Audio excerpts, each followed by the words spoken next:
მსოფლიოში უპრეცედენტო მოვლენების ამ ომში უკრაინამ კიდევ ერთხელ შეუძლებელი შეძლო. სანქტ-პეტერბურგთან ახლოს მდებარეობს კრონშტადტის საზღვაო ბაზა. რუსეთის ბალტიის ფლოტის ოფიციალური შტაბ-ბინა, ბაზა, რომელიც თითქოს დაუმარცხებელი იყო. მაგრამ მერე უკრაინამ იქაც მიაკითხა. არა, ასე ნუიტყვით. უკრაინამ ეს ბაზა მთლიანად გაანადგურა ღამის დრონების შეტევით, რაც პუტინისთვის მკაფიო გზავნილია.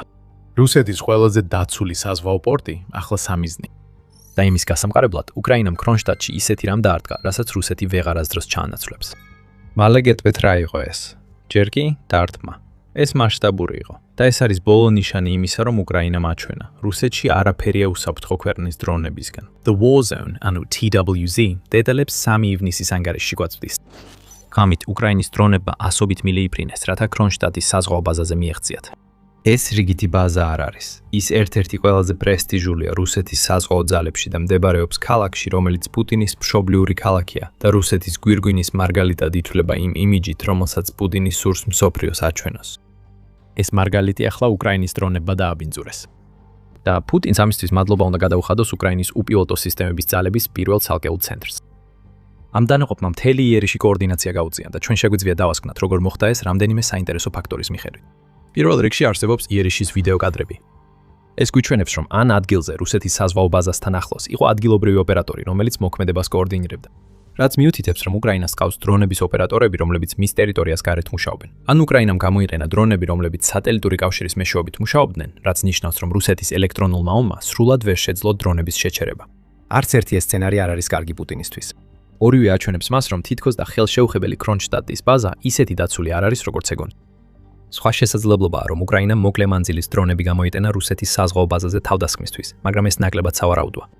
ეს უკრაინას დაავალდებულებდა, რომ ბაზის გარშემო წყლებში რაიმე სახის დედაგემი შეეყვანა დრონების გასაშვებად. უკრაინას ეს შესაძლებლობა აქვს. უკვე გავვრცელდა სურათები, სადაც ჩანს, რომ უკრაინა აეროფრაქტ AA-22-ის მსუბუქ სპორტულ თვითმფრინავს დრონზიდად გარდაქმნის. და 26 მაისს Forbes-მა გავრცელა ინფორმაცია, რომ უკრაინამ თავისი საზღვაო დრონების ნაწილი ისე გადააკეთა, რომ ახლა მათ შეუძლიათ FPV დრონების შეტანის სამიზნემდე შეტევის დაწყებამდე. რომელი კონკრეტული მეთოდიც არ უნდა გამოიყენონ, შედეგი ერთნაირია. უკრაინის უპილოტო სისტემების ძალების პირველმა ცალკეულმა ცენტრმა დაარტყა ბაზას, რომელიც მიუწვდომელი უნდა ყოფილიყო. და იქ ყოფნისას ამ დრონებმა უბრალოდ გაანადგურეს რაღაც, რასაც რუსეთი ვერ ჩაანაცვლებს. სანამ ამას შევეხებით, რამდენიმე დეტალი კრონშტადტის საზღვაო ბაზის შესახებ აჩვენებს. რატო არის ასე შთამბეჭდავი, რომ უკრაინამ შეძლო ამ ობიექტის დარტყმა? United 24 Media აღნიშნავს, რომ ეს ბაზა დიდი ხანია რუსეთის ერთ-ერთ უმნიშვნელოვანეს საზღვაო სარდენ პუნქტად ითვლება. და ის ორი მთავარი ბაზიდან ერთ-ერთია, რომელსაც რუსეთის ბალტიის ფლოტი იყენებს ბალტიის ზღვის კონტროლის შესანარჩუნებლად. სანქტ-პეტერბურგიდან დაახლოებით 20 კილომეტრის დაშორებით მდებარე ეს ბაზა უნდა იყოს ძლიერად დაცული. ის რუსეთს უზრუნველყოფს პირდაპირ გზით ფინეთის ყურეში, რაც თავის მხრივ საშუალებას აძლევს რუსეთს ნატოს აღმოსავლეთ ფლანგს მუდმივი საფრთხე შეუქმნას.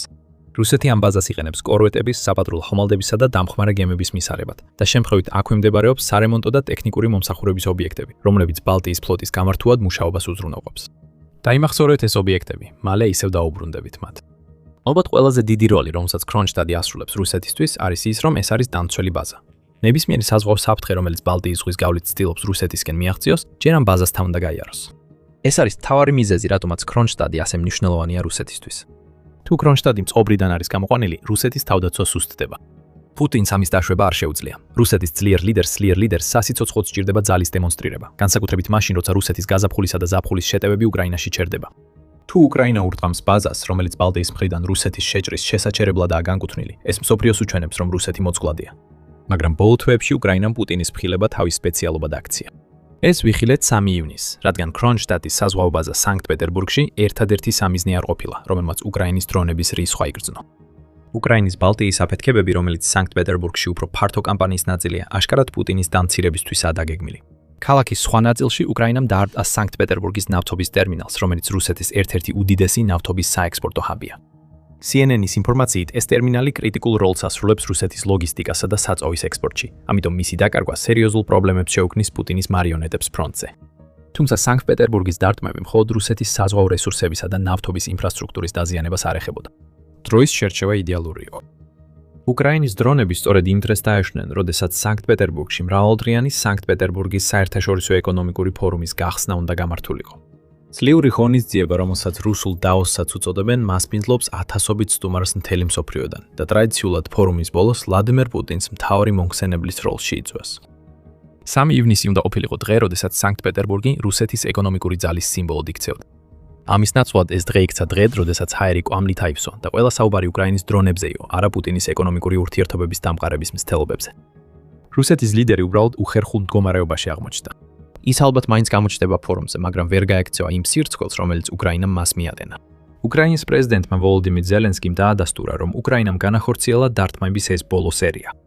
ჩვენ შორ მანძილზე განხორციელებულ დარტყმებს დადებითი შედეგები მოჰყვა, რომლებიც ჩაატარეს SSUS, უპილოტო სისტემების ძალების, სპეციალური ოპერაციების ძალების, უკრაინის თავდაცვის სამინისტროს დაზვერვისა და სახელმწიფო სასაზღვრო სამსახურის სამხედროებმა, განაცხადა ზელენსკიმ ამის შემდეგ. მან ყურადღება გაამახვილა სანქტ-პეტერბურგის ნავთობის ტერმინალზე, თუმცა უკრაინის პრეზიდენტმა ასევე გააკეთა ბუნდოვანი განცხადება, რომ კრონშტადტის ბაზაზე მხოლოდ სამხედრო ობიექტებიც დაირთყა. ეს ძალიან მსუბუქად ნათქვამია. რეალურად რაც კრონშტადტში მოხდა, სწორედ ის არის უკრაინის სანქტ-პეტერბურგის დარტყმების მთავარი მოვლენა. და მიზეზი ძალიან კონკრეტულია. რაღაც რაც ცეცხლშია უკრაინის დრონების გამო. ეს რაღაც რუსეთისთვის შეუცვლელია. და წარსულში მას მნიშვნელოვანი როლი ჰქონდა იმაში, რომ ჩრდილოვანი ფლოტის გემები ბალტიის ზღვით დანიშნულების ადგილამდე მიეღწიათ. მაგრამ სანამ გაგიმხელთ, რას დაარტყა უკრაინამ კრონშტადტში, ერთი პატარა შენიშვნა გვაქვს. თქვენ უყურებთ The Military Shows და ჩვენ სრულ ამბავს გიყვებით, არა მხოლოდ სათაურებს. თუ მოგწონთ ის, რასაც უყურებთ, აუცილებლად გამოიწერეთ არხი, რომ ჩვენი ვიდეოები არასდროს გამოგსჭეთ. კრონშტადტის საზღვაო ბაზის სიღრმეში იყო განთავსებული გემი. რუსული კორვეტი სახელად ბოიკი გადიოდა რემონტს ბაზაზე, სანამ ისევ ბალტიის ზღვაში გააგზავნიდნენ, სადაც ის კვლავ შეძლებდა იმ საფრთხის შექმნას, რომლის შექმნაც პუტინს სურს რეგიონში. ეს აღარ მოხდება. რუსეთის გემი შეიძლება იმალებოდა თითქოს და გაუვალ ბაზაზე, მაგრამ უკრაინა მის იპოვა და ქვეყნის დრონებმა ძლიერად დაარტყეს გემს. უკრაინის უპილოტო სისტემების ძალების მეთაურმა რობერტ ბროუდინგ გაავრცელა ვიდეო მასალა, რომელიც აჩვენებს, რომ უკრაინამ ზუსტად ის დაარტყა კრონშტადტში 3 ივნისს, რასაც აპირებდა. ვიდეო მასალა გადაღებულია შემომავალი დრონების პერსპექტივიდან, როგორც TWZ-მ განმარტა და ის აჩვენებს, რომ არა ერთი, არამედ 2 უკრაინული უპილოტო საფრენი აპარატი პირდაპირ მოხვდა ბოიკიზე. იმისთვის, რომ ეს დარტყმები განეხორციელებინათ, უკრაინის დრონებს კრონშტადტის ბაზაზე საკმარისად ღრმად უნდა შეეღწიათ, რათა მიეღწიათ ბაზის მშრალ დოკამდე. სავარაუდოდ ამ პროცესში რუსეთის საჰაერო თავდაცვა გადაელახათ. და რასაც ხედავთ, როდესაც დრონები მიზნებს ხვდებიან, არის აფეთქებები, რაც მიუთითებს, რომ რუსეთის კორვეტი უახლოეს მომავალში ვეღარ გაცურავს. მეორე დარტყმა, რომელიც როგორც ჩანს, მთელ ზიანს აყენებს. ევრომაიდან პრესი თავის ანგარიშში უკრაინის ბალტიის დარტყმის შესახებ ამბობს, რომ უკრაინის მეორე დრონმა პირდაპირ დარტყმა მიაყენა რუსეთის კორვეტის ცენტრს, რამაც დიდი ხანძარი გააჩინა ბოიკის სამეთაურო ხიდურზე, მაგრამ ხანძარი მთავარი სიახლე არ არის.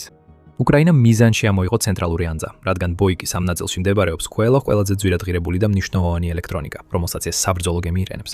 რუსეთის კორვეტს აქვს 4 ან 2 საჰაერო სადაზვერვო რადარი, რომელიც ახლა ცეცხლში გაეხვა უკრაინის დრონების გამო. მას ასევე აქვს ელექტრონული ომის სისტემები, სანავიგაციო სისტემები და მონუმენტ AIS მართვადი რაკეტების რადარი, რომლებიც ყველა სწორედ იმ ადგილას არის განთავსებული, სადაც უკრაინის დრონებმა დაარტყეს. უკრაინამ შეიძლება ბოიკი არ ჩაძირა, მაგრამ ფაქტობრივად იგივე გააკეთა. ამ აღჭურვილობის გარეშე გემი პრაქტიკულად უუნაროა, ყოველ შემთხვევაში ბალტიის ფლოტისთვის მისი სარგებლიანობის თვალსაზრისით. ბოიკი ვეღარ ხედავს და დაკარგა ის აღჭურვილობა, რომელიც თავდაპირველად უნდა დახმარებოდა ასეთ თავდასხმებთან გამკლავებაში. ეს არის უმწეო სამიზნე, უკვე დაზიანებული გემი, რომელიც ახლა სრულიად გამოუყენებელი გახდა და არავინ იცის რამდენ ხანს დარჩება ასე. მოვლენილი სატელიტური სურათები გვიჩვენებს, რომ რუსეთს არანაირი იმედი არ აქვს, რომ დამალოს ეს დაზიანება. ამ სურათებზე ჩანს სახანძრო ბრიგადები, რომლებიც გემზე გაჩენილ ხანძარს აქრობენ. როგორც ხიდი, ასევე კოშკი ხანძრისგან გაშოვებულია და ჩანს, რომ ნაწილობრივ ჩამონგრეულია. ეხლა ის წყალი, რომელსაც ხანძრის ჩასაქრობად იყენებენ, ნამდვილად არ იქნება კარგი ბოიკის ცენტრში დარჩენილი ელექტრონული კომპონენტებისთვის, რომლებიც უკრაინის დრონების მიერ გამოწვეულ ხანძარს გადაურჩნენ. რუსეთს მომავალში ბევრი კორვეტის შეკეთება მოუწევს. ამ ეტაპზე დიდი შანსია, რომ რუსეთმა მთლიანად უარი თქვას ბოიკიზე, განსაკუთრებით თუ უკრაინის დრონების მიერ მიყენებული ზიანი უფრო მასშტაბური აღმოჩნდება, ვიდრე აქამდე ვნახეთ. რუსეთისთვის ბოიკის დაკარგვა სერიოზული პრობლემა იქნება ქვეყნის ბალტიისპირეთში სამხედრო პოზიციისთვის. საკუთარ პიკზე ეს ძალიან საშიში ხომალდია. ეს ხომალდი ერთ-ერთი ყველაზე თანამედროვეა რუსეთში, რადგან ის პროექტი 20380 სტრელა გუში კლასის კორვეტია, რომელიც რუსეთმა შექმნა როგორც ზღვაზე მრავალფუნქციური ხომალდი. ბოიკი უნდა იყოს უნარი გაუმკლავდეს ზედაპირულ, წყალქვეშა და საჰაერო საფრთხეებს და ის ბალტიის ფლოტში 2013 წლიდან მსახურობს. მიზეზი, რის გამოც ის საერთოდ კრონშტადტის საზღვაო ბაზაზე იმყოფებოდა, არანაირად არ უკავშირდებოდა მის დაზიანებას სამსახურებრივი მოვალეობის შესრულებისას. ბოიკი ბაზაში შევიდა თებერვალში გეგმიური რემონტისთვის, მას შემდეგ რაც 10 წელზე მეტი გაატარა ზღვაში. ის რაც სწრაფი შეკეთება უნდა ყოფილიყო, რუსეთისთვის კოშმარად იქცა. 100 მმ-იანი ქვემეხების, 95 მეტი ანტიგემის რაკეტებისა და Redoubt-ის საჰაერო თავდაცვის სისტემის მცურავი პლატფორმა ბევრად უფრო დიდხანს დარჩება კრონშტადტში, ვიდრე რუსეთი ელოდა. მიუხედავად იმისა, რომ ეს ბალტიის ფლოტისთვის საზიანოა, კიდევ უფრო დიდ პრობლემას წარმოადგენს ეგრეთ წოდებული ჩრდილოანი ფლოტის ხომალდებისთვის, რომლებიც ბალტიის ზღვით გადაადგილდებიან და რუსეთიდან ნავთობს სხვა ქვეყნებში მიაქვთ. Rovdi ამტკიცებს, რომ ბოიკი ჰქონდა მომხივლელი მოგზაურობისა და თავგადასავლების ისტორია ნატოს საზღვრებთან ჩრდილოან ფლოტთან ერთად. სხვა სიტყვებით რომ ვთქვათ, ეს ხომალდი სამხედრო ესკორტს უწევდა იმ საეჭვო ტანკერებს, რომლებსაც რუსეთი იყენებდა როგორც ნავთობისა და გაზის გადასატანად, ასევე ჰიბრიდული ომის საწარმოებლად ნატოს ქვეყნების წინააღმდეგ, რაც მოიცავს წყალქვეშა კაბელების დივერსიასა და დრონების გაშვებას, რომლებიც ნატოს ტერიტორიაზე შედიან. ამიტომ ბოიკის დაკარგვა მხოლოდ რუსეთისთვის ცუდი ამბავი არ არის. ეს ნამდვილი წარმატებაა ნატოსთვის, რადგან ის ცდილობს შეზღუდოს რუსეთის მიერ ჩრდილოანი ფლოტის გამოყენება სანქციების ასარიდებლად. ეს ფლოტი პუტინისთვის ყველაფერს ნიშნავს. Royal United Services Institute-ის მიხედვით, რუსეთმა დახარჯა მინიმუმ 14 მილიარდი დოლარი თავისი საეჭვო გემების ფლოტის შესაქმნელად და ამ გემების მომსახურებით მან კიდევ მრავალი მილიარდი დოლარი გამოიმუშავა ნავთობის გატიდვებიდან. Japan Forward-მა განაცხადა, რომ იმ შემოსავლიდან, რასაც ეს გემები გამოიმუშავებენ, გადასახადები პუტინის უკრაინის ომის ბიუჯეტის თითქმის 40%-ს უზრუნველყოფს. თუ ჩრდილოან ფლოტს დაასუსტებ, პუტინის საომარი მანქანა დაიშლება. ოროეთის განადგურება, რომელიც პუტინის მოძველებულ ტანკერებს იცავს, დიდი ნაბიჯია. ის, რაც უკრაინამ ახლა გააკეთა, მხოლოდ რუსეთისთვის დამუცეთისთვის დამამცირებელი არ არის. ეს მომავალში ჩრდილოანი ფლოტის გემების დაგების დაკავების შესაძლებლობებს ქმნის. უკვე ვხედავთ, რომ ნატოს ქვეყნები იწყებენ უფრო აქტიურად მოქმედებას პუტინის ნავთობის გემების დაკავების საქმეში. უკრაინის ბალტიის დარტმამდე 2 დღით ადრე გავრცელდა ინფორმაცია, რომ საფრანგეთმა ატლანტის სანაპიროდან დაახლოებით 400 საზღვაო მილის დაშორებით ნავთობის ტანკერი დაგორე დააგაო. და კიდევ რამდენიმე სხვა დაკავებაც მოხდა, რომლებმაც პუტინის ჩრდილოან ფლოტს სერიოზული ზიანი მიაყენა. ეხლა, როცა ბოიკი აღარ არის ხელმისაწვდომი პოტენციური დამკავებლებისგან დასაცავად, შეიძლება უფრო მეტი ჩრდილოანი ფლოტის გემი დავინახოთ დაკავებული. შესაძლოა ახალი სტრატეგიის თესლები ახლა დაითესა. უკრაინამ გაანადგურა რუსეთის ბალტიის ფლოტი და ქვეყნის პარტნიორებმა დაიწყეს ჩრდილოანი ფლოტის უფრო მეტი გემის შეჩერება ნავთობის გაყიდვაში. რუსეთს მოუნდება ბოიკის რაც შეიძლება სწრაფად შეცვლა, მაგრამ სწორედ აქ იმალება მთავარი პრობლემა. ეს გემი პრაქტიკულად შეუცვლელია. რუსეთმა თავდაპირველად მხოლოდ 620.380 პროექტის გემი ააშენა და როგორც ჩანს, მეტის აშენებას არ აპირებს. თუ ვლადიმერ პუტინი აპირებს მსგავსი კორვეტის გაგზავნას ბალტიის ზღვაში, ამისთვის მას მოუწევს რუსეთის სამხედრო საზღვაო ფლოტის სხვა ნაწილის დასუსტება. და იმის მიხედვით, თუ რამდენად მასშტაბურია უკრაინის დრონების მიერ მიყენებული ზიანი, რუსეთს შესაძლოა ვერა შეეძლოს ბოიკის შეკეთება, რომელიც ახლა მისი ყველაზე მნიშვნელოვანი ბალტიის ბაზის ტერიტორიაზე დაზიანებული დგას. ელექტრონიკა, რომელსაც უკრაინამ დაარტყა, თავისთავად სერიოზული პრობლემაა. როდესაც რუსეთი 10,000-ობით დასავლური სანქციის წნეხის ქვეშ იხრება, მას სავარაუდოდ ძალიან გაუჭირდება ამ ელექტრონიკის სათადარიგო ნაწილების მოპოვება.